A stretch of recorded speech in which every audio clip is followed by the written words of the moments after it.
crowd cheer out to the 35. This time London. He held on. He's on to slip through and score. Bates blocking. Jesse Bates interception. 15-10. Drive home safely. Hello, everybody. Welcome back to another episode of Final Whistle. I, for some reason, am your host this morning. I am Terrin Waack, joined by Will McFadden. Hello, what's up, everybody? Different chair, same Will. Everybody says, what's up back? I heard them. Yeah, all the ghosts in their car screaming at us. We are here at Mercedes-Benz Stadium after the Falcons lost their Week 11 game to the Carolina Panthers, 30-27. The Falcons now drop to 3-7 overall, and we're going to break it down for you with this episode, this epi, as I like to say. For those who don't know, it is 4 quarters of information, 6 minutes apiece. And yeah, should we just get right to it? Absolutely. Let's start the first quarter. I wanted to start with the fourth, but okay. First quarter it is. This was a tale of two halves for the Falcons, and this is a team that has been defined by inconsistencies this season. What did you take away from how the team performed in the first half versus the second half? Yeah, I mean, I really think, well, when you look at kind of the way the game even started, right, and Carolina scores the first points, and I think everybody was coming off of a 30-0 loss in Carolina, like then to see the Panthers do what they did, you could understand everybody being like, okay, what's going on here? We expected the Falcons to come out firing. They didn't do that. But it quickly turned around. They roll to a 21-10 lead in the first half. I mean, 3 rushing touchdowns. They were kind of getting everything that they wanted. And then defensively, after that opening drive, I thought they performed really well. So it was a strong start for Atlanta, which only kind of makes the second half all that much more stark in contrast. But what did you see? What was working for Atlanta, in your opinion, in the first half as well? It was the offense that they want. They were able to run the ball. I think the first quarter was kind of like ideal Atlanta Falcons. Maybe not perfect, but nothing is really perfect, especially when they're trying to still find consistency. But you could see they were able to, I hate to use this word, consistently move the ball, because we're talking about their inconsistencies at that point. And you have Bijan Robinson scoring 2 touchdowns. You want that if you are the Falcons. You have Michael Penix Jr. kind of sharing the love a bit with the ball. And so they're kind of firing, maybe not at full capacity at all cylinders, but they're at least hitting all the different notes. Yeah, it did feel like they came out with a clear vision of what they wanted to do, balancing the run and the pass, getting, solid plays off of both. But when you look at this now 5-game losing streak for Atlanta, I think it's been a lot of different things, which has been partially the reason it is so frustrating. If it's not, the red zone like it was for the first couple of losses, then it becomes third down. Well, the Falcons were at 3 for 3 in the red zone on Sunday, and by and large, third downs for much of the game kind of weren't the issue. And so when you start looking at the totality of this 5-game slide, really the most consistent part about it is the inconsistency that they're playing with. That's probably one of my favorite phrases. The only thing consistent is the inconsistency. Yeah, for 2025. That is why it's, like Tori and I were talking kind of this week before the game, and I posed to her, I was like, it feels like the Falcons are a team capable of like winning 75% of the game and still losing, because the 25% that they don't win and that the other team plays well at just feel like they're the most pivotal parts of the game, or that the swing is so great in magnitude that it kind of washes out all the 75% that you do well. And it's really the latter that I think is the story of today's game, because if you look at just the first half numbers, the Falcons had 17 first downs to Carolina's 7. They were 2 of 3 on third down. Panthers were 2 of 6. They had 257 yards. Panthers had 141. They were perfect in the red zone. And then if you look at their stars, Atlanta's stars, Michael Penix Jr., maybe his most efficient start so far. He was 11 of 12, 163 yards. Drake, 5 catches, 108 yards. Bijan, 16 carries for 93 yards, 2 touchdowns that you mentioned. So everything that you really wanted was rolling in the first half. Defensively, you're getting sacks. Like, you really felt the full phase kind of play from Atlanta. Yeah, but we did say this is the tale of two halves. What happened in the second half? Where did those great numbers go? Well, they totally disappeared. We'll get into why, but I think it's very telling when you look at what I just read out about the first half. Let's flip it. Falcons outscored 17-6 in the second half. They had 6 first downs to Carolina's 14. 2 of 7 on third down. Panthers were 4 of 10 on third down. This is crazy. Panthers had 285 yards. Falcons had just 87 in the second half. They didn't even make it to the red zone. And then I mentioned all their superstars. What they were doing in the first half, not the case in the second half. Obviously, Michael Penix Jr. left the game with an injury. We'll get to that. But he was 2 of 4 for 12 yards. Kirk Cousins came in not much better, 6 of 12, 48. Then this is kind of the biggest thing. Drake, 2 catches for 11 yards, and Bijan Robinson, after 93 yards, 2 touchdowns in the first half, only 6 carries for 7 yards in the second half. It's stunning to me to kind of see offensively how much of a dip they had from first to second half. It was day and night, and I feel like night has been more reflective of the past few losses and kind of being like, where's Bijan Robinson? Why isn't the run game doing what you want it to? Drake London has had big moments throughout each game, so I can't really say his lack of production in the second half is reflective of the past few games. Yeah, he was solid. He's been like a superstar out there, but it's just the receiver position is so tough because you are incumbent upon another position. Right, and it's just the numbers speak for themselves. It's a complete flip of the coin between the two halves. Yeah, and obviously, like, injuries are starting to take their toll. The offensive line has been banged up. They haven't really been fully healthy in a little while. But even still, this is more of a loss that I think you look at yourself and you point at yourself. And Raheem Morris has consistently said, we got to find a way to make those plays. They haven't done that. They haven't found ways to make those plays yet. And kind of against a team maybe like New England and Indianapolis, you can understand because those are good teams.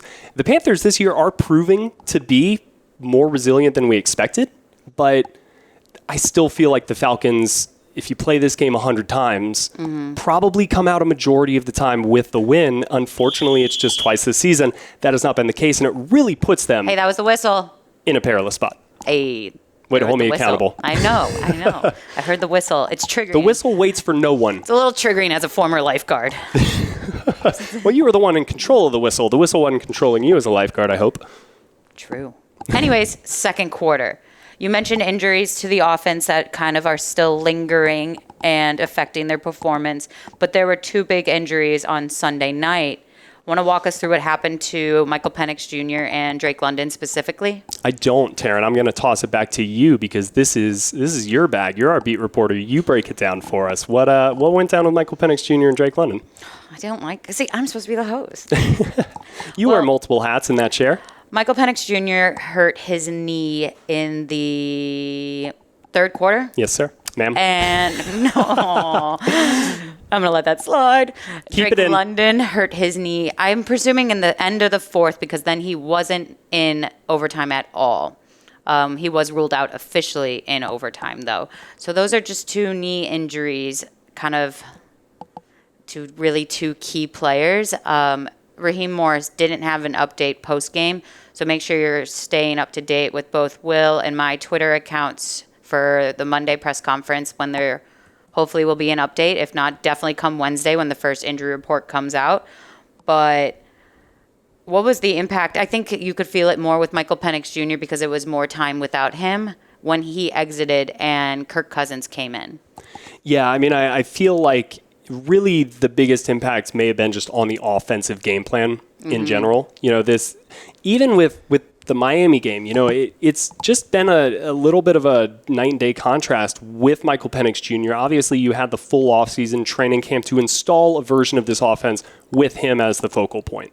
And I think when he is behind center, there is a downfield element to this offense that when Kirk came in, I felt like it was more shorter passes, a little bit more of a controlled, we're going to be meticulous and march the ball down the field, which safer. Yes, at times that worked. Like in a weird way, late in the fourth quarter when the Falcons had to respond after giving up that late touchdown, there was a moment where I was like, all right, hey, I'm glad Kirk Cousins is the guy here in this game. He's good under 2 minutes. He really is. Like he has been able to lead them down there, and he did it again. Now we mentioned kind of that play on 3rd and 4.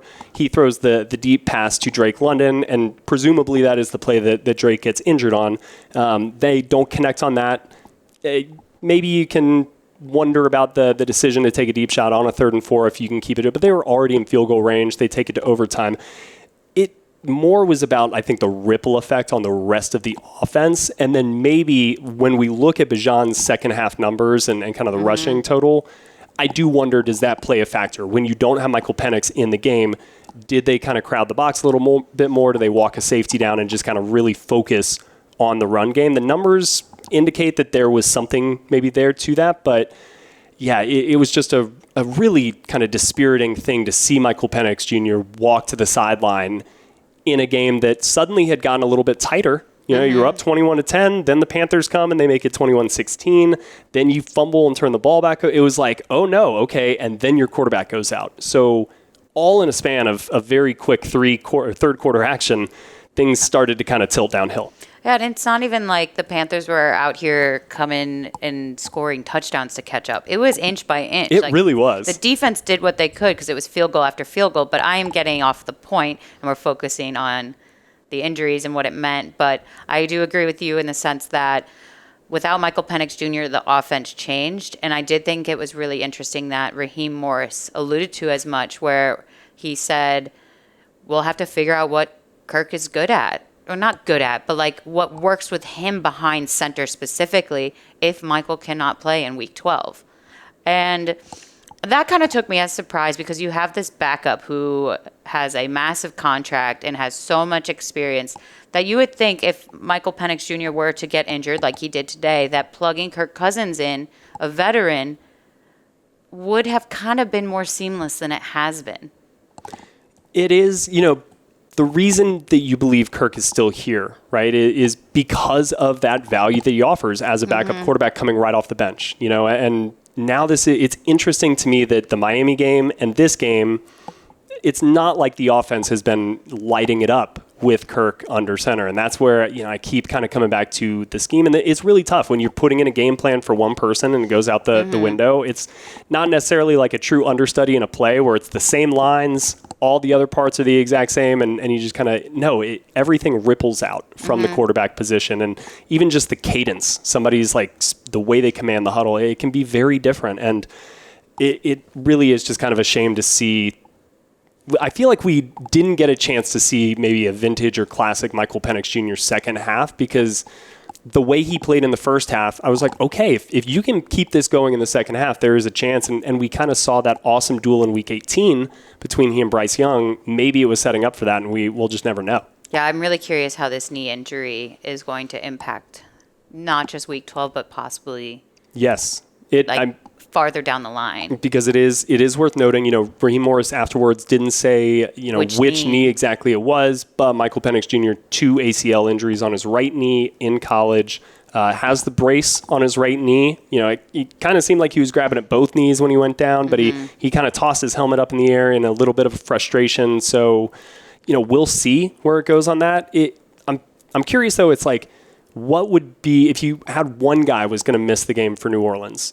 Is the offense better off with Kirk and Drake out there, or Michael and no Drake? Like that's tough. I know. It's like you did see a little bit more of the connection between Darnell Mooney and Michael Penix Jr. tonight, kind of grow back. But I feel like Darnell is Kirk's guy to a T. True. There's that whistle. Yeah, I mean we saw Kirk like really. You posed such a big question and the whistle hits. Come on now. That's what I do. We'll keep it lingering for the next time. Yeah. But that'll be our halftime. I'm going to handle halftime, presented by Microsoft Copilot, and we've got AI scares me. You can handle it.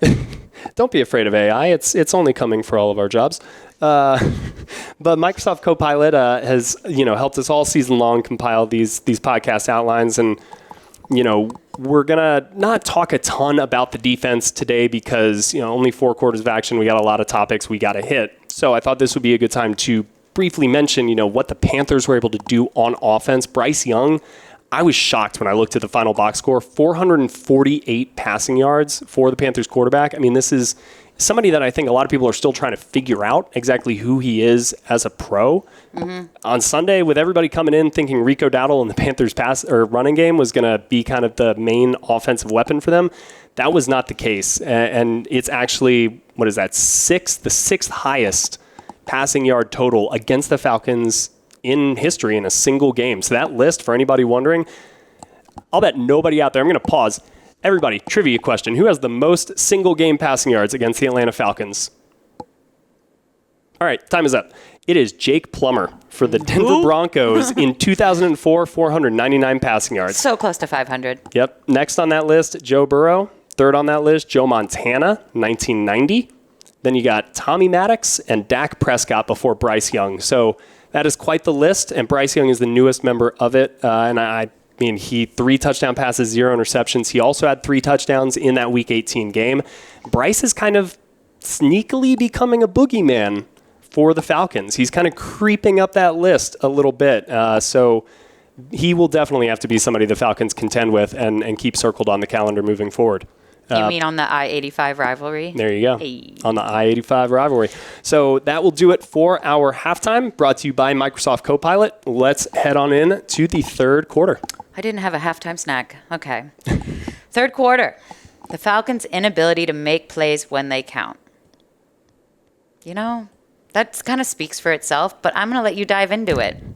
Yeah, I mean, this is, again, it's something that Raheem Morris has said it feels like a lot after these games, is we've got to find somebody to make a play. We got to find a way to make these plays. And there were multiple times on both sides of the ball in that second half where you could see, all right, a sliding doors moment. If this play is made one way, then you feel pretty comfortable about the outcome going in your favor. And unfortunately, there were a lot of plays, I wrote some of them down here, that they just didn't go Atlanta's way. You had in the fourth quarter, right, that final desperation drive when you had the lead and you're kind of holding on to it after kicking that field goal to give yourself a little bit of insurance, they pick up a 10-yard catch on fourth down, and then the immediate next play is that Rico Dowdle 28-yard catch and run down the left sideline that looked like it was initially going to be a touchdown. Yeah. Until they reviewed it and ruled him ultimately out at, I think, like the 11.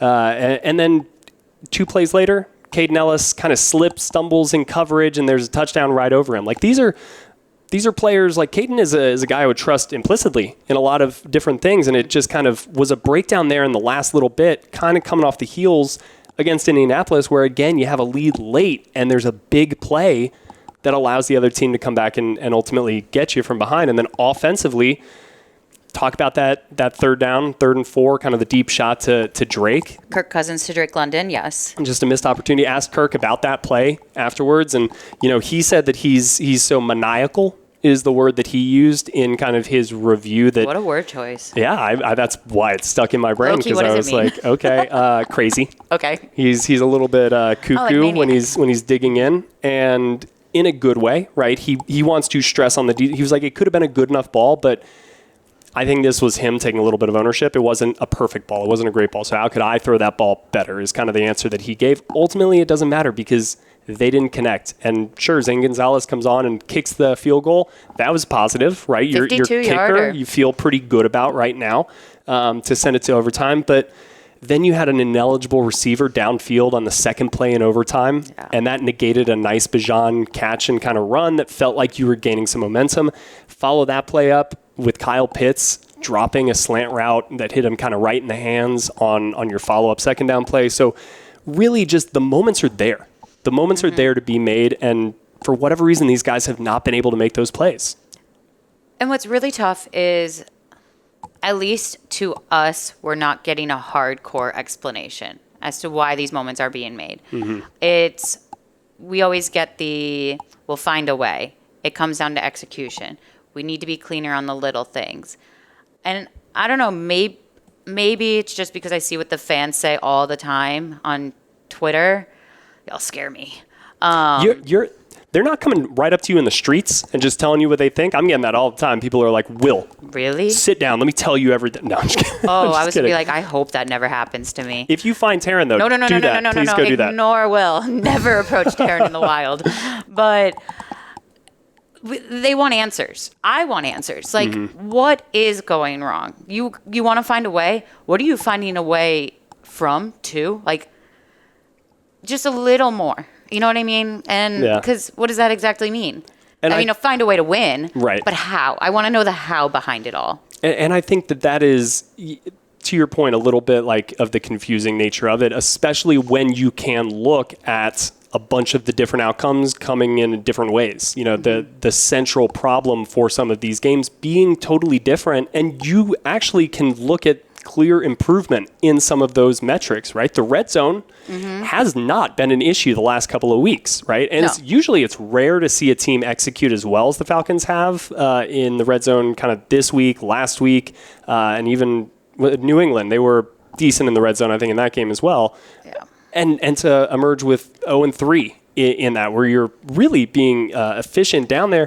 Third downs, again, they weren't perfect today. They haven't been good recently, but before that, to start the season, they were one of the best ball possession teams in the league. And then when it comes to kind of these critical crunch time moments, just the individual plays, that is where I think it's easier to maybe look and spotlight. But those happen to every team every single week. So it really just does feel puzzling to have a defense at times feel as suffocating, and the sack production. This team has the second most sacks in Falcons history through 10 games. I'm trying to, off the top of my head, think of I think it's 97 is maybe the number one season there. So you're getting sack production. Recently, you've gotten the red zone production. Today it was okay on third down.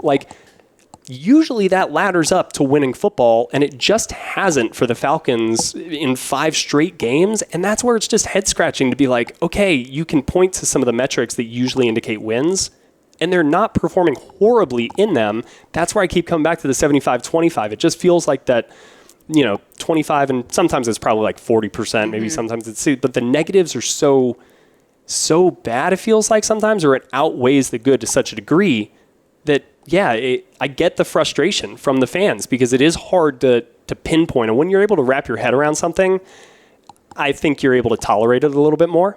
But the unknownness of all of this. A clear-cut answer might be like, all right, I got it, dude. Yeah, right. I may not like that, but at least I know. At least I have a diagnosis. Yeah, and then I think the thing that stands out most to me, maybe because our entire offseason was triggered by the word pass rush, is the fact that they are doing really well in that regard. And we can't even enjoy it. Torrey had this tweet that the Falcons are the first team in the Super Bowl era to have 18-plus defensive sacks in a 3-game span, but lose all 3 games. Man, that right there, that kind of, You're that getting embodies... the sacks, but you can't celebrate the sacks. Yeah. And it's how many times has this team franchise had an offense that you feel so good about, and then the defense, you're like, if we could just get a little bit more from them, right? Teeter-totter. And now you've got a game where you've got a 100-yard rusher, a 100-yard receiver, you've got 5 sacks.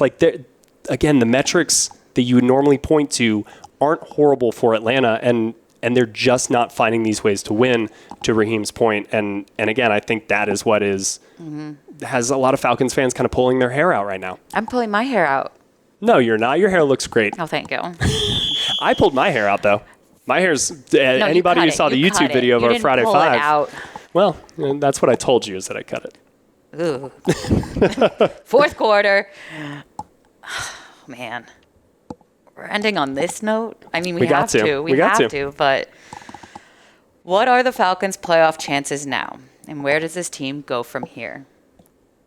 Woof. Playoffs? Don't talk about playoffs.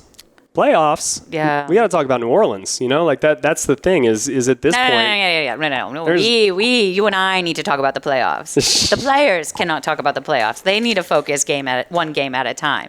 Yeah, that was my Jim Mora impression. We can talk about the playoffs. They're not great chances. They're not. According to the New York Times simulator, less than a 1% chance. It's not good. Can I still say, so you're saying there's a chance? Or you can. I don't think they're not eliminated. Technically, yeah, but losing this game, especially to the Panthers. You're 0-3 in the division. You're 0-3 in the division, and those come to the 2 teams ahead of you. Right, it helps that Tampa also lost today, but again, at this point in time, it's like... It barely helps. It just makes the Panthers closer to the Buccaneers. Yeah, and right now, kind of going into New Orleans, you got a road game. You may be down. There's injuries that are now really kind of becoming a factor for this team. It's in New Orleans, always a really tough place to play, rivalry game. So, yeah, it's not looking good at all. And again, at this point in time, I feel like the playoffs we can kind of table that part of the discussion. And when you look full circle, big picture, where this team was in training camp, kind of coming into the year, how they finished last year, and Michael Penix Jr. stepping in, and kind of if the offense really can sustain this level and we get the defense turned around, and then you kind of see the start that the defense had, and thinking back to that Buffalo game, the Washington game, like, there have been moments this team looks as good as a playoff team out there and capable of doing it. Yeah, I think back to week 3 and how afterward the immediate word was it's an anomaly. Mm-hmm. The 30-0 loss was an anomaly. Now that we're done with week 11, I think the Bills game might have been the anomaly. It does. I think a really strong case. I think it's a great point. I think a really strong case could be made that, that was... The team clearly was up for that game. I thought Mercedes-Benz Stadium was as loud and raucous as I've heard it in a long, long time. And that's with a bunch of Bills fans in attendance, I remember. I think they certainly added to it. It kind of felt like a college game, like a rivalry game, like a Georgia-Florida game where you got both of the fan bases there and there's just cheering all of the time. That was right now the high of the season. That was the peak of your season. But you can't peak that early. No. And you can't only peak once. No, you cannot. And so that's where, like, I kind of want to get into with you just, like, what next do we got to keep covering this team, Terrin. Like, we got jobs to do. We're professionals. We're going to do it to the best of our ability. But where does your focus shift? What should we be focused on now, kind of given the way that this season has come out? Maybe I take a paternity leave. You had yours. Maybe it's my turn. I don't know if it quite works that way. I'm gonna go adopt. Oh my gosh! If I buy a puppy, does that count? We can talk about it off mic, but because it is tough. It's tough. Like that it's a 5-game losing streak. I don't even know the numbers right now. I will tell all of you too. I am a little Dululu. I ran a marathon yesterday, and the exhaustion is kicking in. But we're midway through the fourth quarter, Terrin. I know. Okay, I will step up and rally. But it's talking in the locker room. I think you're starting to kind of get different vibes from different people. You had today, at least, as in Sunday, Bijan Robinson was talking about keeping everyone off social media. He called it the devil. You have Chris Lindstrom saying he's not on social media, and this locker room is as close as ever, that it's not even a worry. You have Raheem Morris talking about, like, not doubting this team being able to come together and stay together. And so that's all good and great. But it's not enough, apparently. Like, sure, me and my besties could be really close, but I'm not going to go win a football game with them. Like, I don't need you to all be buddy-buddy. I need you to win. The fans need you to win. Arthur Blank needs you to win. Raheem Morris needs you to win. And that starts with having a good camaraderie, I'm sure. But people are starting to ask, is there going to be a players-only meeting? Are y'all going to start having conversations to turn things around? I don't know what that means. I don't know what they're doing behind closed doors, as much as people think I do, which I'm flattered. It's tough because you can tell everyone genuinely cares about each other. And they're fighting to not let frustrations steep in or whatever. Sleep. No. Seep in. Seep. There's not an extra letter in there. Steep. You were trying so hard. I know. I was like.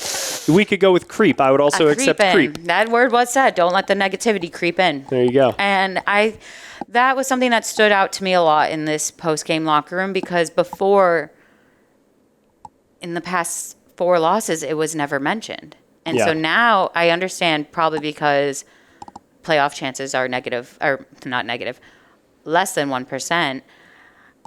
And so maybe you start thinking that way, but it's something feels different. Yeah. Well, I mean, when we were going into this game, I had numerous conversations about all right, if the Falcons are going to turn it around, it starts Sunday, and really it extends to these next 3 games, the 3-game stretch of Carolina, New Orleans, New York Jets.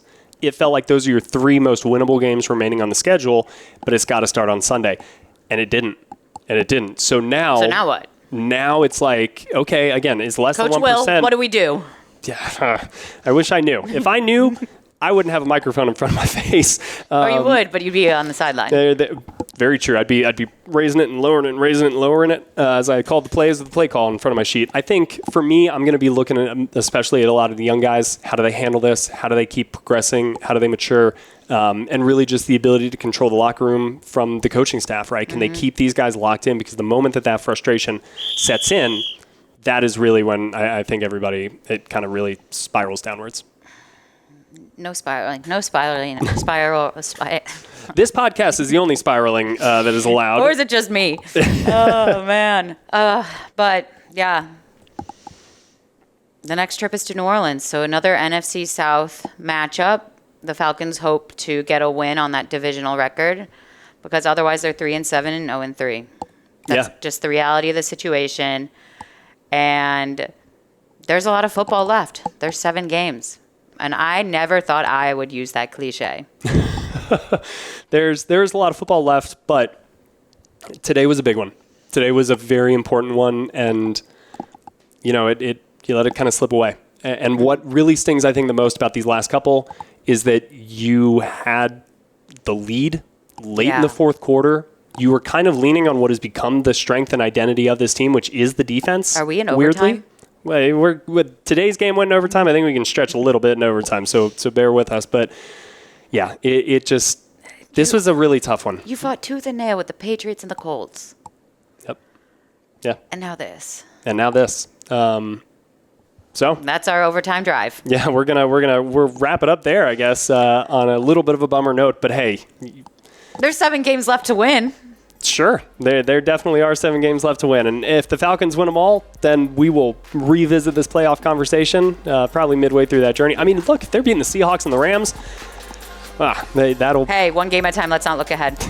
We will be looking back and wondering how they lost twice to the Panthers. But they have, and that is where we stand. Yeah, and I guess it's my cue.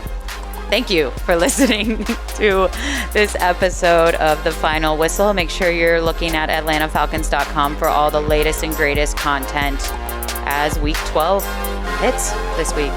We'll see you next week in New Orleans. Later. Bye.